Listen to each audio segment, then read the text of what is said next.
नमस्कार। आकाशवाणी की राष्ट्रीय विज्ञान पत्रिका विज्ञान भारती में आपका स्वागत है। मैं हूं मनोज माइंडकर और मैं नीलम मलकानिया।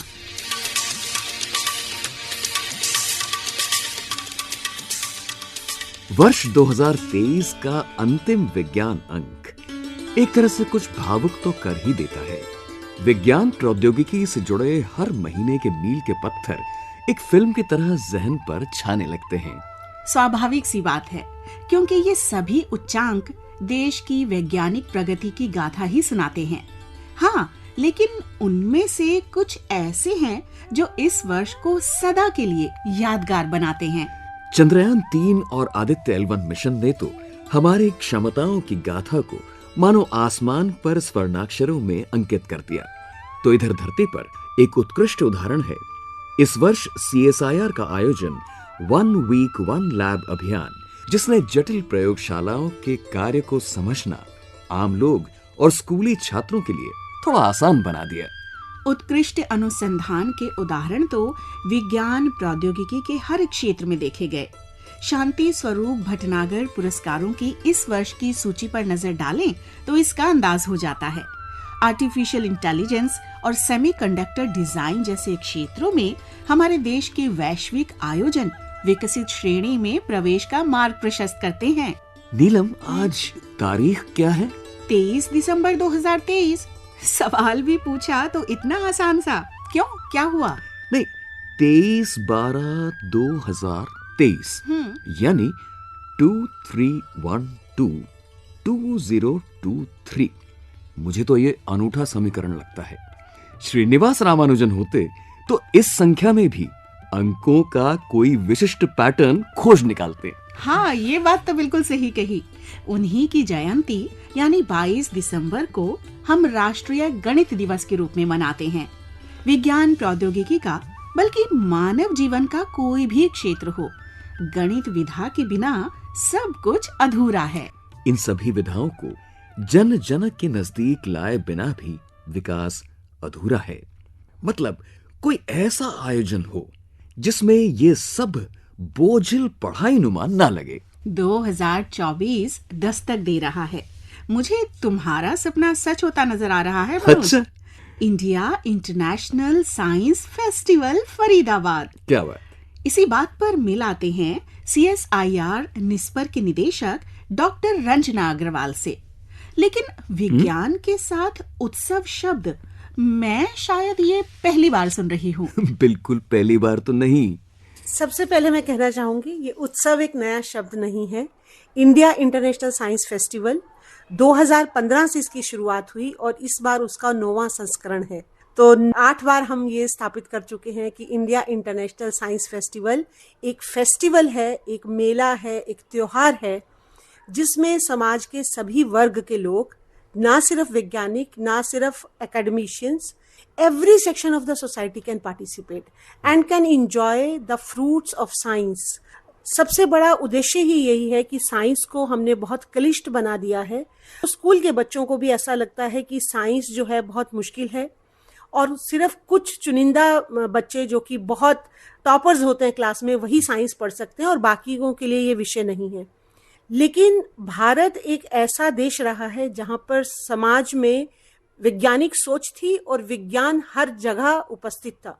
तो इसीलिए इंडिया इंटरनेशनल साइंस फेस्टिवल का उद्देश्य यही है, चाहे हमारे आर्टिसंस हों, चाहे हमारे कृषक बंधु हों, चाहे महिलाएं हों, चाहे उद्यमी हों, चाहे सामाजिक संस्थाएं हों और scientist, research scholar, school students, सब लोगों को एक मंच पर आना चाहिए और साइंस को सेलिब्रेट करना चाहिए। तो ये 4 दिन का उत्सव साइंस के सेलिब्रेशंस का रहेगा। 9वां India international science festival. India international science festival क्योंकि भारत सरकार का जो विभिन्न डिपार्टमेंट्स हैं साइंस को लेकर, department of science and technology जो कि इस बार लीड ले रहा है, department of biotechnology, council of scientific industrial research, department of space, ministry of earth sciences, इस तरह से सभी डिपार्टमेंट्स एक मंच पर आकर इंडिया इंटरनेशनल साइंस फेस्टिवल को ऑर्गेनाइज करते हैं और ये रोटेशन में होता है। इस बार department of science and technology इसमें लीड ले रहा है।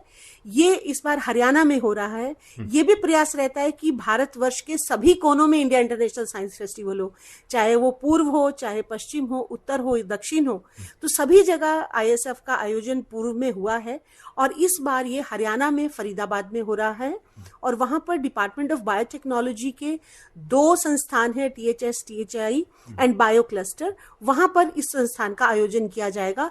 तो मुझे लगता है NCR के सभी लोगों के लिए एक बहुत सुंदर अवसर है जहां पर वो फरीदाबाद में आकर इस पूरे उत्सव का लाभ उठा सकते हैं। अभी तक चलते चलते बस ये जरूर पूछना चाहेंगे कि अभी तक जितने आयोजन हुए हैं तो किस आयु वर्ग के लिए प्रोग्राम्स होंगे वहां पे? यही इसकी खासियत है। यहाँ पर 10 साल के स्कूल के बच्चे से लेकर 80-90 वर्ष का व्यक्ति भी इसमें पार्टिसिपेट कर सकता है और सबके लिए करने को है।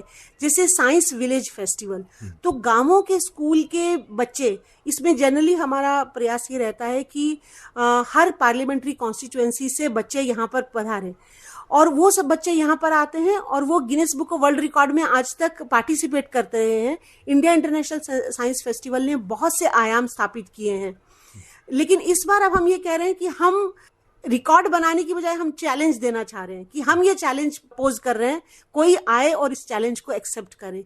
तो इस तरह से बच्चों का पार्टिसिपेशन रहता है और जैसे मैंने आपको बताया इसमें हर तरह के लोग आते हैं। तो जो साइंटिस्ट हैं, जो एकेडमिशियंस हैं, आप जानते हैं उनकी कोई उम्र नहीं होती। जैसे जैसे उम्र बढ़ती है उनका ज्ञान बढ़ता है, उनके जो एक्सपीरियंसेस हैं वो बिल्कुल अलग होते हैं, तो वो सभी इसी में पार्टिसिपेट करते हैं। आगामी भारत अंतर्राष्ट्रीय विज्ञान महोत्सव के बारे में हमें बताया निस्पर के निदेशक डॉक्टर रंजना अग्रवाल ने।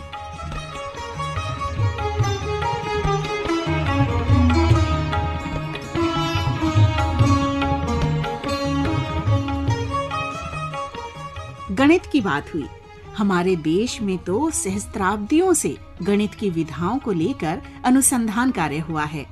आर्यभट्ट, ब्रह्मगुप्त, महावीर, भास्कर प्रथम और द्वितीय, माधव और नीलकंठ सोमैया जी जैसे गणितज्ञों का कार्य पूरे विश्व में जाना जाता है। दिलचस्प बात तो ये है कि आज भी प्राचीन भारतीय गणित देश विदेश में पढ़ाया जाता है। ऑनलाइन पद्धति के कारण ये काम और सुलभ हो गया है। चलते हैं पुणे और मिलाते हैं इसी कार्य से जुड़ी डॉक्टर मृणालिनी फड़के से। पता लीलावती पथ। मृणालिनी एक प्रसारण कर्मी के रूप में हमारे सामने कई बार चुनौतियां पैदा होती हैं। गणित भी एक ऐसा ही विषय है जहां चैलेंज कभी भी कहीं भी छोटे से लेकर बहुत बड़े प्रकार तक का हो सकता है। ये समझ नहीं आ रहा कि आपको श्रोताओं के लिए संबोधित कैसे किया जाए, मतलब एक आधुनिक गणित की शिक्षिका के रूप में या प्राचीन भारत के मौलिक गणित की एक अध्येता के रूप में। हाँ, मेरे विषय में ये दोनों ही संबोधन उचित रहेंगे। मैंने आरंभ तो आधुनिक गणित जो आज पाठशालाओं में पढ़ाया जाता है और जो आंग्ल माध्यम से जो भी महाविद्यालय हैं उनमें जो परंपरा है अभी पढ़ाने की, वही मैंने पढ़ा और उसके उपरांत मैंने अभी बीच में भारतीय गणित का भी अध्ययन आरंभ किया है। जी, वो तो ठीक है, लेकिन मृणालिनी जब सब कुछ ठीक ठाक चल रहा था व्यावहारिक तौर पर, तो क्यों ऐसा हुआ कि आपका रुख अचानक भारत की प्राचीन प्रतिभा की ओर हो गया? इस विधा में रुचि कैसे जागी? हो सकता है मेरा ये प्रश्न आपको थोड़ा बहुत व्यक्तिगत सा लगे। ये था कि मैं लगभग 15 वर्षों से अध्ययन और पढ़ाने का कार्य मेरा चल ही रहा था। मैं अभियांत्रिकी महाविद्यालय में गणित पढ़ा रही थी जी। परंतु उस कार्य क्षेत्र में मुझे ऐसा लगा कि मुझे जीवन में कुछ और भिन्न करना है जी। और मन में ऐसा था कि मैं यही कार्य और मेरे पूरे पढ़ाने के काल तक अर्थात निवृत्ति काल तक मैं कर सकती हूँ, पर तब मैं उसके उपरांत कब मैं नूतन कोई विषय लूँगी। इसलिए जब मेरे पहला संदर्भ मेरा संस्कृत भाषा से हुआ तब उसी समय मुझे लगा कि अभी इसी भाषा में जो भारतीय गणित है उसकी ओर क्यों ना हम अध्ययन का आरंभ करें। और उसमें मेरा परिचय जब संस्कृत भाषा से हुआ तब मैंने 3 वर्ष तक मैंने पहले संस्कृत भाषा का अध्ययन किया और उसके उपरांत व्याकरण शास्त्र, फिर जैसे न्याय शास्त्र है उन विषयों में मैं जाती गई और उसके साथ भारतीय गणित का भी विषय लिया। बीच में 1 वर्ष का जो हम डिप्लोमा कोर्स कहते हैं, ऐसा कोर्स पहली बार ही तिरुपति विश्वविद्यालय जो है उसमें आरंभ हुआ था। उसका आरंभ भी ऐसे हुआ कि मैं देख ही रही थी कि मैं कहाँ पे पढ़ सकूं भारतीय गणित।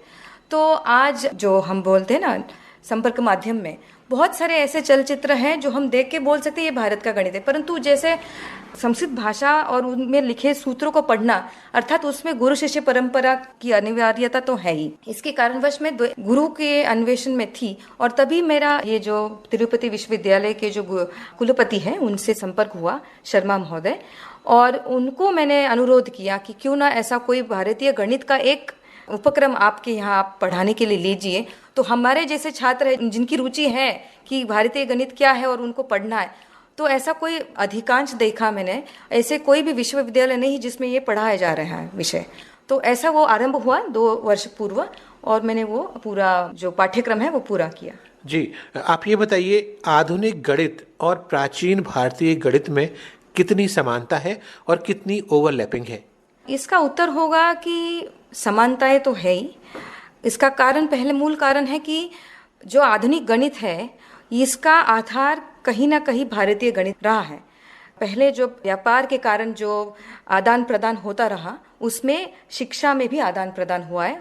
उसके कारण आज जो हम बोलते हैं हमारी 10 गुणोत्तरा पद्धति जो है ये तो भारतीय देन ही है। 11,000,000 लक्ष प्रयुक्त कोटयः क्रमशः अर्बुदमब्जम खर्वनिखर्व महापद्म शङ्कवस्तस्मात् जलधिश्चान्त्यं मध्यम परार्धमिति 10 गुणोत्तराः संज्ञाः संख्यायाः स्थानानां व्यवहारार्थं कृताः पूर्वैः। तो इस एक श्लोक में भास्कराचार्य जी अपने ग्रंथ में लिखते हैं कि ये जो 10 गुणोत्तरा पद्धति है, डेसिमल नंबर सिस्टम जो आज हम कहते हैं, ये तो हम प्रयोग में लाते हैं और मेरे पूर्वजों ने उस पर विचार किया और ये हम आज प्रयोग में ला रहे हैं। तो इस सूत्र में 1 से लेके 1 के उपरांत जब सप्तदश शून्य है परार्ध इति संख्या तक, इन संख्याओं का सारा सब संख्याओं का नामकरण अर्थात संज्ञा यहाँ पे है। तो आज हम जैसे आंग्ल में हम 1, 10, 100 उसके उपरांत हम 1000 बोलते, 1000 के उपरांत हम 10,000 बोलते, उसके लिए कोई संज्ञा नहीं है। तो आज हम उसमें आयुत कहते हैं संस्कृत में। तो ऐसे सब संख्याओं के नामकरण दिए हुए हैं। अभी मैं और एक श्लोक बताती हूँ आपको। वृत्त क्षेत्रे परिधि गुणित व्यासपाद फलम यत् क्षुण्णं वेदैरुपरि परितः कन्दुकस्यैव जालम् गोलस्यैव तदपि च फलं पृष्ठजं व्यासनिघ्नं षड्भिर्भक्तं भवति नियतं गोलगर्भे घणाख्यम। ये जो मंदाक्रांता वृत्त में ये श्लोक है उसमें हम जो वृत्त क्षेत्र अर्थात गोलाकार उसका जो क्षेत्रफल है ये बताया हुआ है। तो उसमें क्या करना है आपको, परिधि अर्थात सर्कम्फरेंस, गुणित व्यासपाद, व्यास अर्थात डायमीटर जो आप बोलते हैं, तो 2πr into 2r divided by 4, तो इसमें आता है आपको πr²।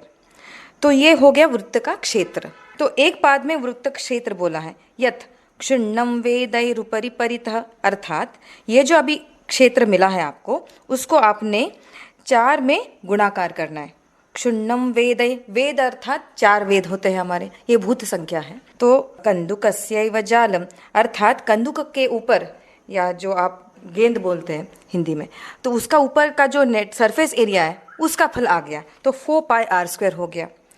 गोलस्यैव तदपि च फलं पृष्ठजं व्यासनिघ्नं षड्भिर्भक्तम, अर्थात ये जो आपका कंदुक का जो आपका ऊपर का सरफेस एरिया मिला है उसमें आपको व्यासनिघ्नं षड्भिर्भक्तम, तरी व्यास अर्थात 2r डायमीटर से आपको गुणन करना है और षड्भिर्भक्त षड से आपको भागाकार करना है। तो आपको मिल जाता है आपका volume of the sphere that is 4/3πr³। ये बताइए, भारत की प्राचीन विधाओं को मन से समझने के लिए गुरु शिष्य परंपरा भी तो अनिवार्य है ना? तो आपने ये दुर्लभ शिक्षा किनसे ग्रहण की?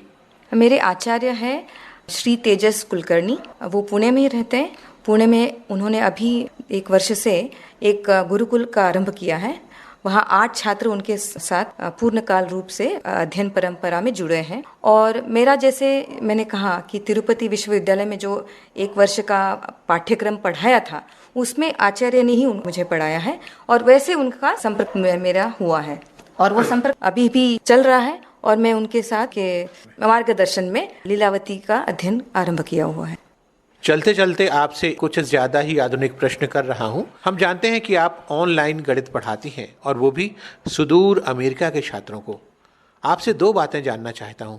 पहली तो ये कि गणित जैसे विषय को ऑनलाइन पढ़ाने में किस प्रकार की चुनौतियाँ आपके सामने आती हैं, और दूसरी ये कि वहाँ के छात्र आपसे आधुनिक गणित पढ़ना चाहते हैं या प्राचीन भारतीय गणित?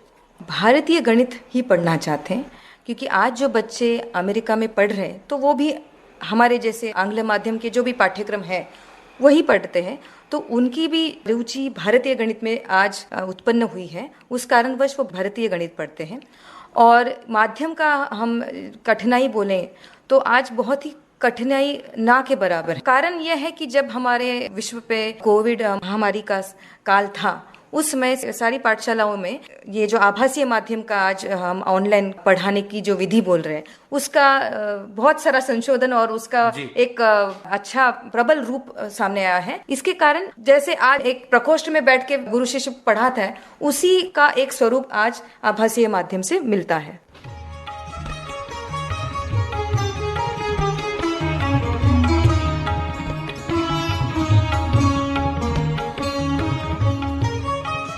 लीलावती पथ प्राचीन भारतीय गणित पढ़ा रही डॉक्टर मृणालिनी फड़के के साथ पत्रिका मित्र दिनेश नामदेव की बातचीत आपने सुनी। प्रस्तुति केंद्रीय हिंदी रूपक एकांश।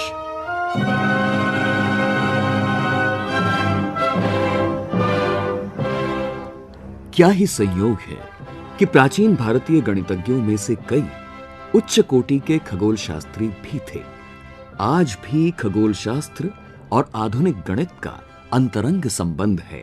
ये भी संयोग है कि खगोल शास्त्र और खास तौर पर टेलीस्कोप को लेकर उमड़ती उत्सुकता के मद्देनजर पत्रिका ने हमारी संस्थाएं क्रम में चयनित किया नैनीताल स्थित Aryabhatta research institute of astronomical sciences को।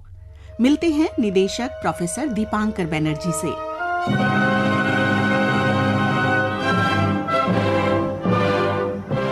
ग्राउंड में हम बहुत बड़ा अभी टेलीस्कोप बनाए चुके हैं। नैनीताल के पास हमारा एक नया ऑब्जर्वेटरी साइट है जिसको हम देवस्थल बोलते हैं। मुक्तेश्वर के पास ये है और देवस्थल में हमारा इंडिया का सबसे बड़ा दूरबीन है, उसको देवस्थल ऑप्टिकल टेलीस्कोप बोलते हैं। तो वो ऑप्टिकल टेलीस्कोप से हम जो गैलेक्सीज और दूर के जो ऑब्जेक्ट है उसको ग्राउंड से ऑप्टिकल वेवलेंथ पे और थोड़ा बहुत इंफ्रारेड वेवलेंथ पे भी देखते हैं। बट हमारा जो अपना सैटेलाइट है एस्ट्रोसैट बोल के एक एक्चुअली सैटेलाइट इसरो ने लॉन्च किया है 7 साल पहले, उसी का सहारा लेके हम अल्ट्रावायलेट, एक्सरे, ये सब वही तारे ऑब्जेक्ट को हम देखते हैं। तो ये दोनों इकट्ठा करके ही हम पूरा तारे के बारे में पूरा जानकारी हो सकता है। नहीं, मेरे कहने का मतलब है सर कि फिर एरीज जैसी संस्था का रोल है इसरो के इन बहुत ही रोल है। बिकॉज आप मेरे बारे में भी सोचेंगे तो ये अभी हाल ही में आदित्य L1 जो मिशन लॉन्च हुआ है, ये सूर्य का मिशन है, वो हम 15 साल से उसके साथ जुड़े हुए हैं। तो मैं जैसा बोल रहा था कि एरीज का जो साइंटिस्ट है वो आदित्य L1 मिशन के साथ भी जुड़े हुए, मैं और मेरा साथियों भी उसके साथ जुड़े हुए हैं। सन के बारे में भी आपको पूरा जानकारी होने के लिए आपका ग्राउंड बेस्ड ऑब्जर्वेशन भी चाहिए और स्पेस बेस्ड ऑब्जर्वेशन का भी इंफॉर्मेशन चाहिए, तभी आपका पूरा स्टोरी बताया आप समझ पाएंगे। हमें यह लगता था कि ऑप्टिकल ये टेक्नोलॉजी शायद पुरानी हो गई है, अब कोई नई नई और आ गई होंगी, तो इन दोनों में कैसे हम तुलना करेंगे? क्या होता है कि जब जितनी भी आप बड़ा दूरबीन बनाने की कोशिश करेंगे, देखिए तारा बहुत दूर है और उसको ट्रैक भी करने होता है, बिकॉज वो तारा एक बार वो भी राइज होता है और भी सेट हो जाता है। तो ये तारा आकाश में ट्रैक करने के लिए हाई टेक्नोलॉजी चाहिए, प्रिसिशन मेजरमेंट्स ऑफ पॉइंटिंग चाहिए, बिकॉज आपको नहीं तो तारा आप ट्रैक नहीं कर पाएंगे। तो उसका मतलब है ये एक्चुअली जो हमारा बड़ा वाला दूरबीन है वो अभी 3 मंजिल के तरफ उसका हाइट है, इतना बड़ा है। इतना बड़ा है। तो वो जाइगेंटिक एक स्ट्रक्चर को आप आकाश में ट्रैक कर रहे हैं, उसके लिए जैसा इंजीनियरिंग टेक्नोलॉजी का आपको चाहिए, that demands lot of modern technology. तो वही हमारा अभी पॉसिबल हो रहा है उतना बड़ा टेलीस्कोप बनाने के लिए। नैनीताल में हमारा पहले जो 70s का सबसे बड़ा टेलीस्कोप 1 मीटर का होता था, अभी 4 मीटर का हो गया। तो अब समझ सकता है ये सिर्फ 4 गुना नहीं हुआ है, एक्चुअली 25 गुना टेक्नोलॉजी का एडवांसमेंट हुआ है 40 साल में। तो उसी के सहारे से हम और भी दूर के जो ऑब्जेक्ट्स है, एक्स्ट्रा गैलेक्टिक बोलते हैं, बहुत दूर को जो ऑब्जेक्ट्स है उसको हम देख पा रहे हैं, जो पहले देखना संभव नहीं था। हम इन दिनों वो भी तो सुनते हैं कि टेलीस्कोप्स इंफ्रारेड टाइप के भी होते हैं और लिक्विड मिरर टाइप के भी होते हैं। यहाँ एरीज में क्या इसका भी कोई कॉम्बिनेशन? हाँ, इसका भी है। जो 3.6 मीटर देवस्थल ऑप्टिकल टेलीस्कोप का बात कर रहे थे, वो टेलीस्कोप का पीछे इंफ्रारेड कैमरा भी है और इंफ्रारेड स्पेक्ट्रोस्कोपी भी है। इंफ्रारेड ऑब्जर्वेशन के लिए आपका जो डिटेक्टर होता है, आपका जो कैमरा होता है, वो थोड़ा अलग तरह का होता है। टेलीस्कोप तो एक ही जैसा है, बिकॉज वो फोटोन को कलेक्ट कर रहा है, उसको आप कैसे फोटो में लाएंगे, उसके लिए आपका ये भी फोन, आपका कैमरा जो फोन में जो होता है वो इंफ्रारेड कैमरा नहीं है, बट आपको देखा जाएगा कि हम जब मिलिट्री लोग जब अंधेरे में घूमते हैं उसके पास इंफ्रारेड कैमरा होता है, वैसा कैमरा हमारे के पास है। जो लिक्विड मिरर टेलीस्कोप बोल रहा है वो थोड़ा अलग तरीका का है। हम जैसे बोल रहे हैं कि 3.6 मीटर टेलीस्कोप में हमारा मिरर है, तो वो मिरर का सरफेस सॉलिड सरफेस है, कांच से बनता है। जितने भी बड़ा होगा उतना बड़ा कांच का मिरर बनाना बहुत चैलेंजिंग रहता है। कांच के बदले में आप ऐसा सोचिए कि आप एक बॉल में एक पारा लग दिया है, मरकरी आपने रख के उसको घुमाएंगे तो वो एक मिरर जैसा शेप ले लेंगे। तो वो लिक्विड मरकरी के सहाय से हमने वो कांच का मिरर को रिप्लेस कर दिया है। तो इसीलिए एक 4 मीटर का अलग तरीका के टेलीस्कोप भी अभी देवस्थल में है। मैं आपको वापस एरीज के ही आप ही की संस्था में वापस लिए चलता हूं, क्योंकि मुझे इस समय याद आ रहा है यंग एस्ट्रोनॉमर्स मीट जो पिछले साल हुआ था। यहां बैठकर ये उत्सुकता अब होती है कि ये जो रिसर्च स्कॉलर्स हैं, सारे हमारे युवा रिसर्च स्कॉलर्स जो एस्ट्रोनॉमी और एस्ट्रोफिजिक्स पढ़ रहे हैं, एक सामान्य व्यक्ति को ये लग सकता है कि ये दिन भर क्या करते हैं, टेलीस्कोप से आसमान में देखते रहते हैं, उसके अलावा कोई काम नहीं है। आप ये बताइए हमें कि ये उनके काम का कितना हिस्सा है? ये आपने अच्छा बात पूछा है। देखिए, ऑब्जर्वेशन तो रात को होता है, ज्यादा से ज्यादा रात को तारे आप देखने जाते हैं। सूर्य देखने के लिए आप दिन में कर सकता है, उसको डे टाइम एस्ट्रोनॉमर भी बोलते हैं। तो ये छात्र जो है ऑब्जर्वेशनल डेटा, एक रात में अच्छा आपका ऑब्जर्वेशन डेटा मिल गया तो वो एनालिसिस करने के लिए 1 साल भी लग सकता है। तो ऐसी बात नहीं है कि वो हमेशा ऑब्जर्वेशन कर रहा है, बिकॉज वो टेलीस्कोप भी बहुत डिमांड की है। वो टेलीस्कोप का टाइम मिलने के लिए पूरा दुनिया से और भारतवर्ष का जो भी बाकी जगह जो है यूनिवर्सिटी या इंस्टीट्यूट से भी लोग टाइम मांगते हैं। तो एक बार आपका एक डेटा मिल गया है ना, अच्छा डेटा मिल गया, उसको एनालिसिस करने के लिए काफ़ी टाइम लगता है। तो ज़्यादा से ज़्यादा हमारा छात्र जो है वो डेटा को एनालिसिस करते हैं, उसके बाद इसके क्या नया इंफॉर्मेशन आया है वो ढूंढते हैं। तो वो ढूंढने के लिए आपको पहले तो पता होना चाहिए कि क्या क्या इंफॉर्मेशन, क्या क्या डिस्कवरी ऑलरेडी हो चुका है। तो इसका प्रिपरेशन बहुत जरूरी होता है। तो पीएचडी स्टूडेंट्स जो होते हैं उनका लिटरेचर सर्वे करना, बाकी कहाँ के क्या संधान अभी हुआ है, उसके लिए बहुत पेपर्स पढ़ना होता है। उसी से पहले तो जानकारी करना है कि हमको नया क्या देखना है, क्या मिलना है, उसी हिसाब से वो क्या ऑब्जर्व करना है वो भी डिसाइड करते हैं। और ऑब्जर्वेशन होने के बाद वो ढूंढते हैं कि डिस्कवरी क्या है, नया क्या है। बिकॉज ये तो एक तारे समझ लीजिए 50 साल से कोई देख रहा है, बट वो तारे का कोई भी नया इंफॉर्मेशन ढूंढने के लिए आपको अलग से प्लानिंग भी करना होता है।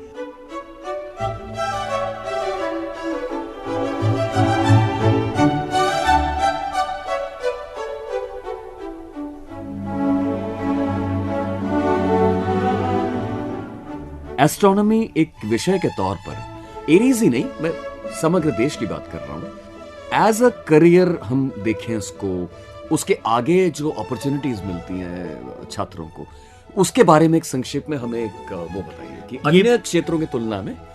ये आपने सही अच्छा क्वेश्चन पूछा है।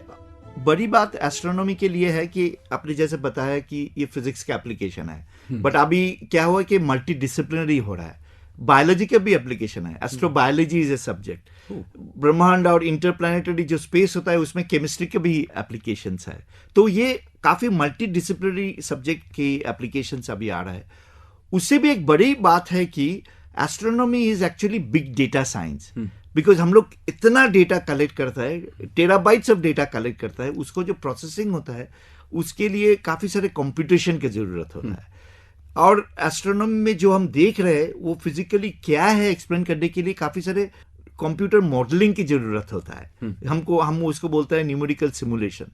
सो कंप्यूटर में जितनी भी आपका प्रोग्रामिंग में स्किल होगा वो एक तो है डेटा एनालिसिस के लिए काम आता है, दूसरा है आपको फिजिकली मॉडल्स बनाने के लिए काम होता है। तो इंटरनेशनली एस्ट्रोनॉमी का जो पीएचडी स्टूडेंट्स होता है 80 to 90% अभी इंडस्ट्री में बहुत डिमांड है बिकॉज ऑफ देयर स्किल, जो रिसर्च के वो स्टैटिस्टिकल वर्क, बिकॉज इतने सारे डेटा आप जब कलेक्ट करते हैं उसमें सबसे ये इंपॉर्टेंट होता है कि कौन सा डेटा को आप रिलायबल समझ जाएगा। इसको हम बोलते हैं एरर एनालिसिस, हाँ, स्टैटिस्टिकल एनालिसिस। ये सब एप्लीकेशन आपको स्टॉक एक्सचेंज में लग सकता है, आपको बैंक में भी लग सकता है, आपको पावर जो ग्रिड में पावर डिस्ट्रीब्यूट करते हैं उसमें भी लग सकता है। तो एप्लीकेशन बहुत सारे जगह में है। और इमेज प्रोसेसिंग अभी तो बहुत ही इंपॉर्टेंट हो गया, ये जो आर्टिफिशियल इंटेलिजेंस, मशीन लर्निंग, ये सब हम 10 साल पहले से कर रहे हैं, लोग को मालूम भी नहीं है। एस्ट्रोनॉमी का जो स्टूडेंट होता है वो AIML कर रहा है 10 साल पहले से। तो हमारा तो ज्यादा से ज्यादा छात्रों विदेश ही चले जाते हैं, बट हम लोग कोशिश कर रहे हैं उनको वापस लाना। तो एस्ट्रोनॉमी के students are actually very much required for industry. ये तो साइंस की बात हो गया, बट इंजीनियरिंग की भी है, बिकॉज ये जो दूरबीन है ये हाई टेक्नोलॉजी की है। तो हमारा एक्चुअली एमटेक PhD प्रोग्राम्स भी है, जिसके सहारे में हमने इंजीनियरिंग स्टूडेंट्स को भी ट्रेन करते हैं। उनका इंडस्ट्री में भी, अभी इसरो में भी उनका डायरेक्ट नौकरी मिल रहा है, ये भी है।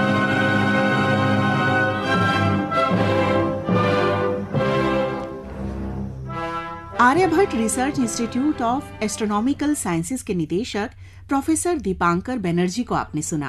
प्रस्तुति केंद्रीय हिंदी रूपक एकांश।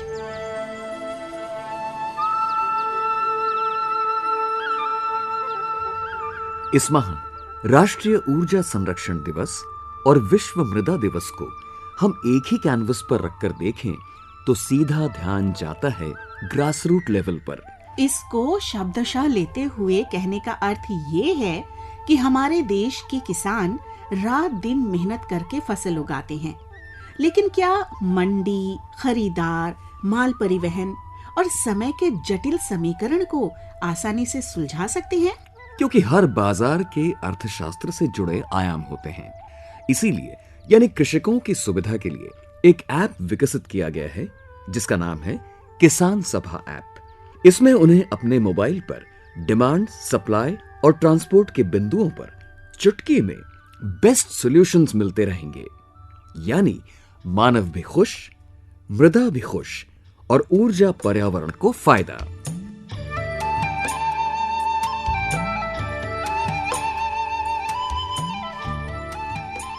भारत मंडपम नई दिल्ली में हाल ही में संपन्न global partnership on artificial intelligence शिखर सम्मेलन 2023 में विश्व के 29 देशों के वैज्ञानिक, विशेषज्ञ, अध्ययनकर्ता, नीति निर्धारक और सिविल सोसाइटी के सदस्यों ने AI जैसे नए और अथाह विषय पर गहन वैचारिक मंथन किया।